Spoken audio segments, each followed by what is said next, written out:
দাড়ি রাখবো লজ্জা লাগে, পাঞ্জাবি পরবো লজ্জা লাগে। কেন? মানুষ মৌলবি বলবে, মোল্লা বলবে, এই জন্য।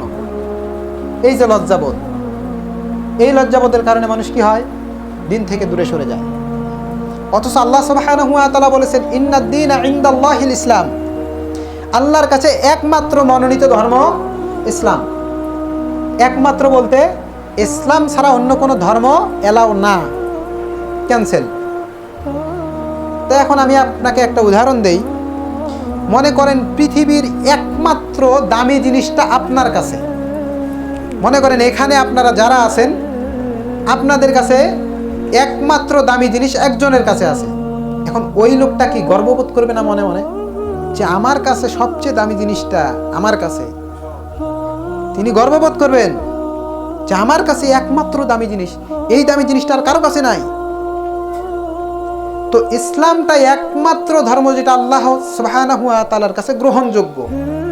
তো এই ধর্মের অনুসারী আমরা, এই ধর্মের নীতিকে অবলম্বন করতে গিয়ে আমরা লজ্জা পাই। দুঃখজনক বিষয়। মানে দাড়ি রাখবো লজ্জাবোধ হয়, পাঞ্জাবি পরবো, সুন্নতি পোশাক পরবো লজ্জাবোধ হয়। লোকে কি বলবে?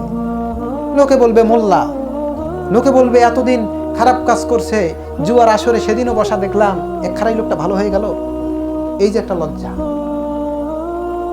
মানে কি ভাই? আল্লাহ সুবহানাহু ওয়া তাআলা আপনাকে বলছেন যে ইতিপূর্বে আপনি যত গুনাহ করেছেন যদি খালি তওবা করেন আল্লাহ আপনাকে মাফ করবেন। সেই জায়গায় আপনি কেন মানুষকে লজ্জাবোধ করবেন? মানুষ আপনাকে কি বলে বলুক, আপনার রব আপনাকে বলেছেন আপনার অতীতের গুনাহ সব তিনি মাফ করে দিবেন। আল্লাহ যদি আপনার গুনাহ মাফ করেন, ওই মানুষের কথায় কি আপনার যায় আসে? ওই মানুষ আমাকে কি বলবে এই কথায় আপনার কি যায় আসে? আমার রব আমাকে ফিরে আসতে বলছে, তিনি আমাকে ক্ষমা করবেন, আর আপনি মানুষকে লজ্জা করে মানুষ কি বলবে এটা নিয়ে মেতে আছেন। এই জন্য আপনি ভালোর দিকে আসছেন না।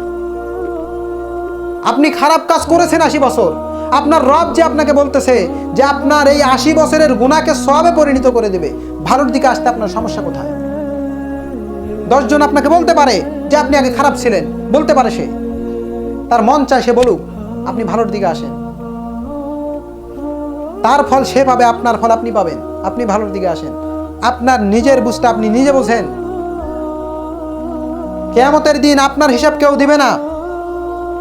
হিসাবের দিন আপনার হিসাবের সময় কেউ যা দাঁড়াবে না। তাহলে আপনি কেন ওই লোকটাকে পরোয়া করতেছেন? এই লজ্জা ইসলামের মধ্যে কাম্য নয়। লজ্জা থাকা মানুষের ভালো, তবে এই লজ্জা না, এই দিন সম্পর্কে লজ্জা, এই লজ্জাটা না। হ্যাঁ, আপনাকে লজ্জা করতে হবে কোন বিষয়ে? যখন ওই যে সিগারেট খান, এই সময় লজ্জাবোধ করতে হবে যে একটা সিগারেট খাবো, মানুষ কি বলবে। এই যে সিগারেট খাইতেছি, আল্লাহ সুবহানাহু ওয়া তাআলা আমাকে দেখতেছে, এই যে এইটা লজ্জা। একটা মিথ্যা কথা বলবো, মানুষ জানে না কিন্তু আল্লাহ সুবহানাহু ওয়া তাআলা তো জানতেছে। আরে আল্লাহ সুবহানাহু ওয়া তাআলার সামনে আমি কিভাবে মিথ্যা কথাটা বলি? এই যে এইটা লজ্জা। আযান দিয়েছে, সালাত আদায় করতে যাই নাই, এখনো কাজ করতেছি, আল্লাহ সুবহানাহু ওয়া তাআলা আমাকে দেখতেছে, এই যে এইটা লজ্জা। এই লজ্জা ইসলামে কাম্য। এই লজ্জা থাকা মানুষের জন্য জরুরি। কিন্তু ওই লজ্জা মানুষের জন্য জরুরি নয়। ওই লজ্জাকে ত্যাগ করতে হবে যেই লজ্জার কারণে আমি ইসলাম থেকে দূরে সরে যাচ্ছি, যেই লজ্জার কারণে আমি দাড়ি রাখতে লজ্জাবোধ করতেছি, যেই লজ্জার কারণে আমি আমার গায়ে সুন্নতি পোশাক, আমার রাসূল মুহাম্মদ সাল্লাল্লাহু আলাইহি ওয়াসাল্লামের দেওয়া পোশাক আমি আমার গায়ে জড়াতে পারছি না।